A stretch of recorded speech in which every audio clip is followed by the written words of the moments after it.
Good day, OSH Pinoy. My name is Emerson Sales, an accredited Dole OSH practitioner. In today's video, tuturuan namin ang mga micro-establishment owners and mga managers kung paano gumawa ng OSH program. So, tara! So, shown in the screen is the template of the OSH program template for micro-establishment. This is the Annex A of the Dole Order number 252-25. So, in the first page of the template is the company profile or the establishment's profile. So, ang example natin dito is yung repair shop or yung vehicle repair shop. So, sa una, syempre yung business name. So, kung ano yung nasa business permit or marriage permit, siya yung ilalagay nyo sa name ng business nyo. The next is yung authorized representative. So, example natin is si Bentong de la Cruz. Siya yung owner ng repair shop.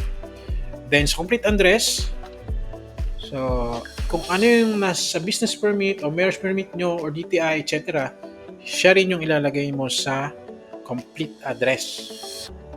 Example dito is Luisiana, Laguna, which is under Region 4A or Calabarzon. So, for the official contact details, so yung number mo, cellphone number, kung meron kayong landline, ilagay nyo rin. Pero kung wala naman, ilagay nyo lang not applicable or NA.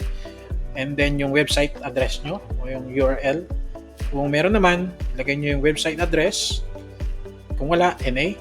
So, you can also put your Facebook page para lang sa information ng Dole.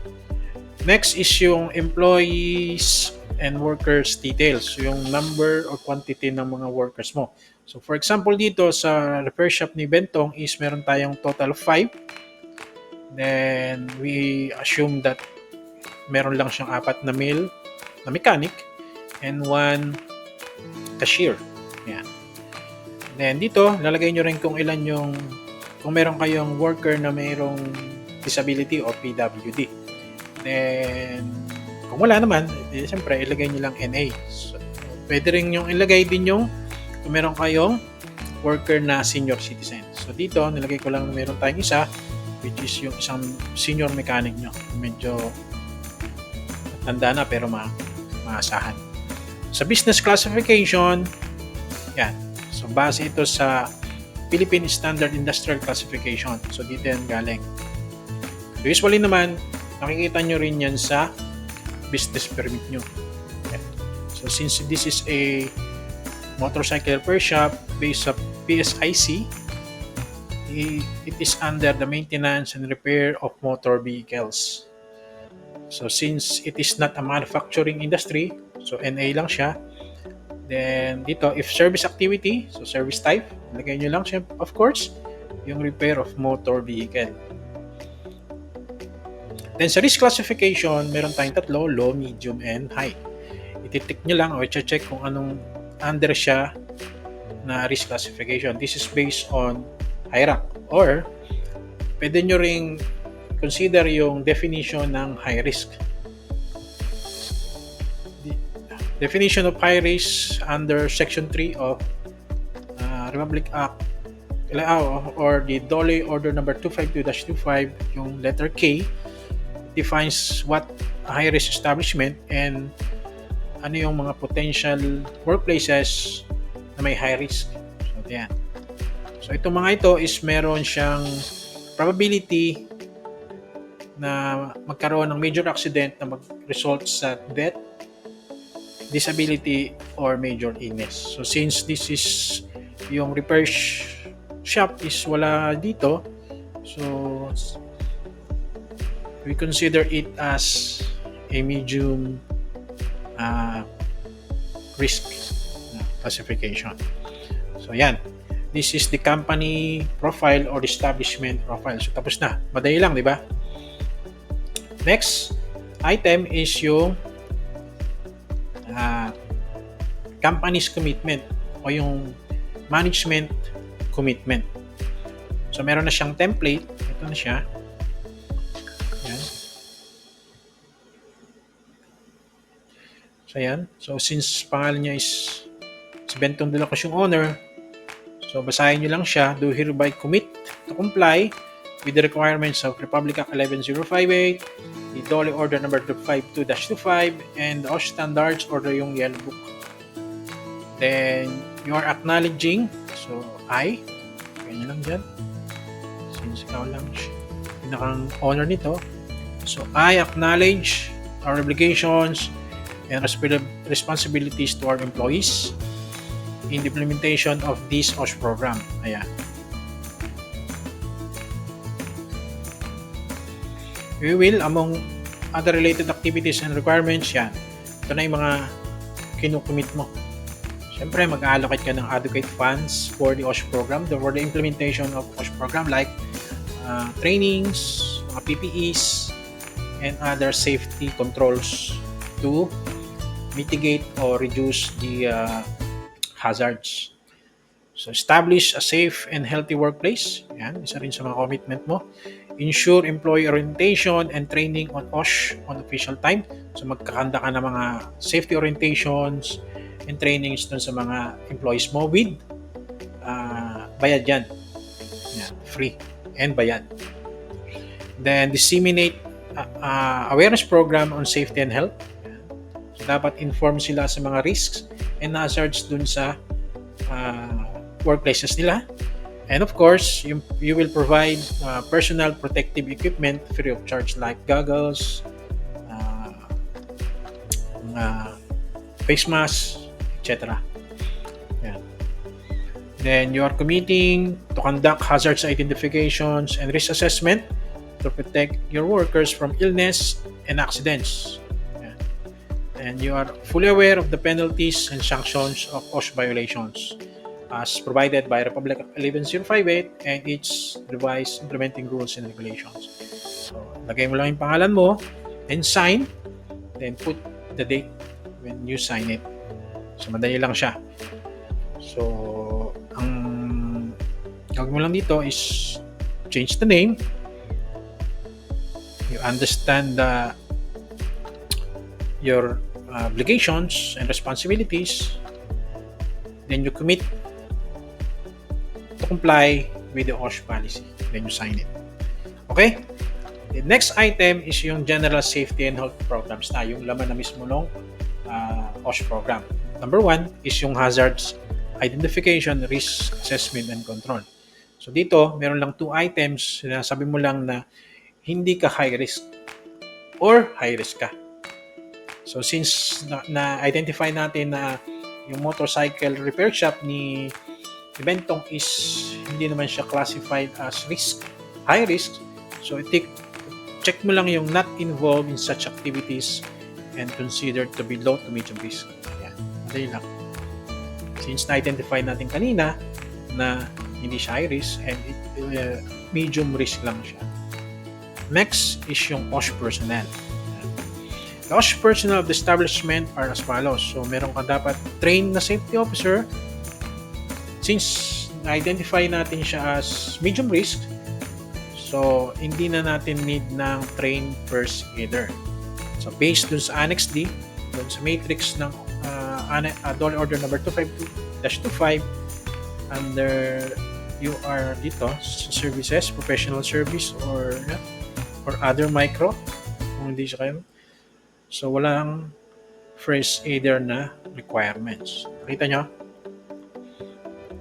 Nagkakaroon lang ng first aider requirement kung high risk siya. Yan. Kung yung micro enterprise nyo is construction, or industry nyo is construction, energy related, healthcare facilities, land transportation, at telecommunications. Yeah.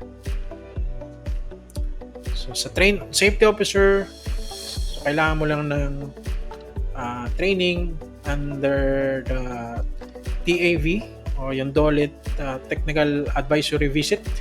Yan. It is a 4-hour training, BOSH training under TAV program ng DOLE. Yan. So, makipag coordinate lang kayo sa LGU and DOLE para malaman nyo yung scheduled training ng safety officer nyo, yung 4-hour Bosch training. Yan. This is for example. Para naman sa mga high risk, so kailangan mo ng safety officer na SO1 man lang. Yan. For the hindi under nitong construction, energy, healthcare, and land transportation and telecommunication. So SO1 lang yung requirement niya na. Then kung sa construction, at least Bosch 2 na yung requirements na training na niya. Yan. So dito sa ating example, this is a repair shop with medium risk. So ang kailangan lang natin is trained safety officer is graduate siya ng TAV SO o yung Bosch 4-hour Bosch training.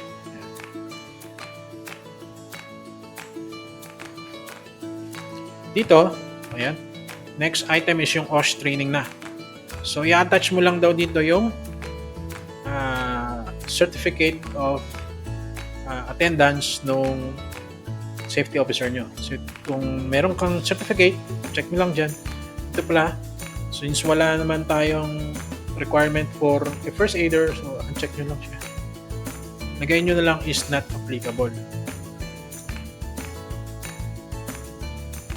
Since hindi naman requirement ang first aider. Pero kung gusto nyo magpa-conduct ng training sa tao mo na meron siyang first aider, okay lang, mas maganda.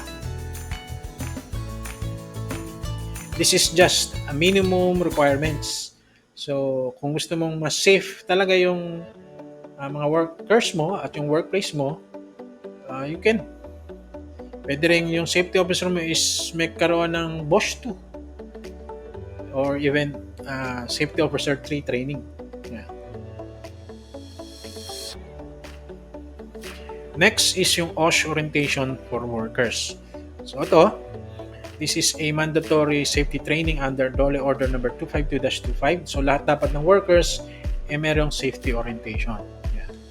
So we, OSH Pinoy, is conducting a mandatory 8-hour OSH seminar. So antabayanan nyo lang sa YouTube natin. So it will be free. An 8-hour training. Abangan nyo lang yung ating training. So I am an OSH practitioner. So I am authorized to conduct a mandatory 8-hour OSH seminar. So we will be providing a free training for micro enterprises or establishments. Doon. Okay?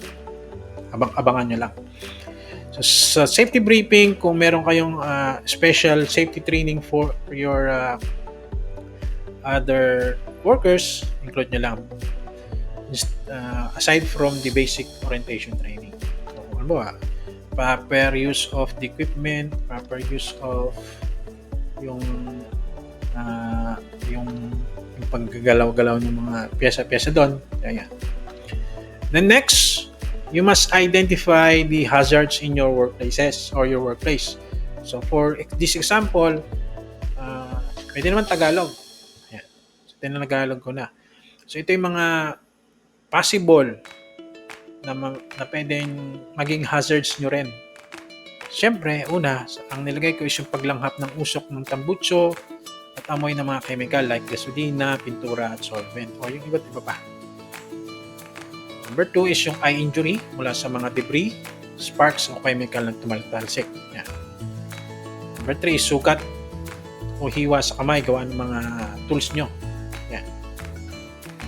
Number 4 is yung madulas o natapilok dahil sa oil spill o kalat sa sahig. Yan. And number 5, pagsugat o pagka mababagsakan ng paan, magbigat na tools o parts ng mga sasakyan. Diba? Daganan ka ng parts ng kotse. Yan. Next, syempre, kailangan mo ring gumawa ng safety measure to avoid those identified work hazards. Kalagay dyan. This is just an example of a work hazards and their respective safety measures to avoid worker exposure dun sa hazard. Yeah. So, huwag nyo lang basta kopyahin to. Pag-aralan nyo. Tingnan nyo talaga kung ano talaga yung hazards na ma-identify nyo sa workplace nyo and anong measure talaga ang needed mo doon sa workplace. Syempre, dapat yung safety measures mo is-implement mo. Kaya nga, this is an OSH program na magiging guide mo para na-implement mo yung safety measure mo sa workplace. So, sa example na ito is yung repair shop ni Bentong. Next. So, makikita mo lang to, tanggalin mo lang to. This is just a guide on how to prepare the safety hazards or identifying the work hazards. So, gagawin mo lang dyan, i-delete mo lang siya. Next item is yung good housekeeping. Ayan, basahin mo lang siya. So, this will be a protocol on how to ensure your workers are protected from hazards identified. Ayan. Through training, cleaning and organizing, and daily inspection. So, you as si Bentong, as the safety officer, ito yung kanyang check. Ayan. And as the owner or employer pala. Ayan. This is one of your commitment. Next is yung personal protective equipment or yung PPE. So, based on the identified hazards, ito yung mga required PPE mo. Yan. So, lagay mo lang dyan yung mga name and designation of employee or worker. So, syempre, since ito yung mga tools niya, dapat meron silang lahat yan. Kasama ka, syempre, si Bentong.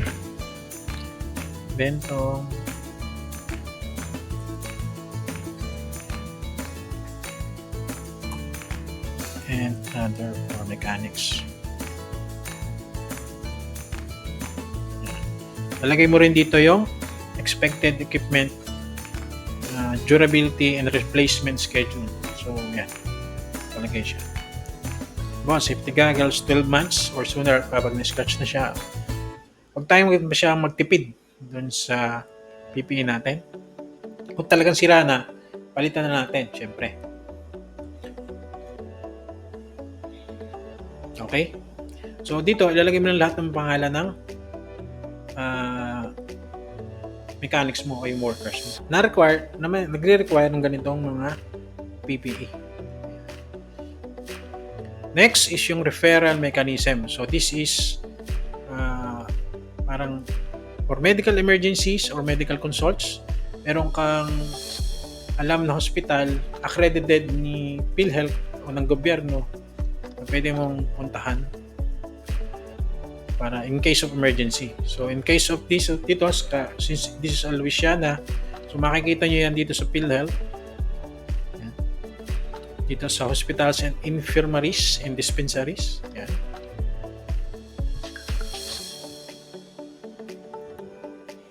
So, nalabas. Copy nyo lang yung... Siyempre, check nyo kung talagang existing pa yung hospital. Then, mas maganda, magkaroon kayo ng memorandum of agreement na in case of emergency, doon kayo pupunta. Yan. Doon nyo dadalhin yung workers mo. Then, meron dito ang designated companion to the hospital. So, since this is a micro-establishment, so I assume, syempre, yung owner na mismo yung magdadala sa kanya doon sa kanyang worker. Then, after that, syempre, yung kaanak niya na yung magte-take over dun sa role ng designated companion. Mas nasa kabilang bayan pa yung kaanak. Ikaw muna talaga yung magdadala doon, ikaw naman mag-aasikaso. Then kapag dumating na yung pamilya, so yung kapamilya na mag-aasikaso sa kanya. Siyempre hindi mo pwedeng iwanan naman yung business mo. Next is yung voluntary testing of HIV/AIDS and drug use. So, meron ding kailangan mo rin ma-identify yung nearest healthcare center regarding sa HIV and AIDS and drug abuse. So, meron sa Laguna is pinakamalapit is sa Calamba. Yan. So, makikita mo lang dito yan. Saan yan? Ito. Drug Treatment and Rehab Centers. Then next is yung fire and electrical emergencies. Ito lang. Fire station, electric company, and city municipal and the DRRMO. Yung mga numbers nila, lagay mo lang. Para in case of fire, pwede lang mo agad siya tawagan. Tsaka yung MDRRMO. Kung kailangan mo ng ambulance, tulong ng DRRMO. Case of mga baha, etc. etc. So for security concerns, dapat meron ka ring numbers ng police stations and barangay office. Then yun, pag nagawa mo na siya, siyempre prepared mo or kung sino man yung safety officer attested by one of your employee. So dito isang mekaniko, then approved by siyempre ng owner. So meron ka ng OSH program. Madali lang, di ba?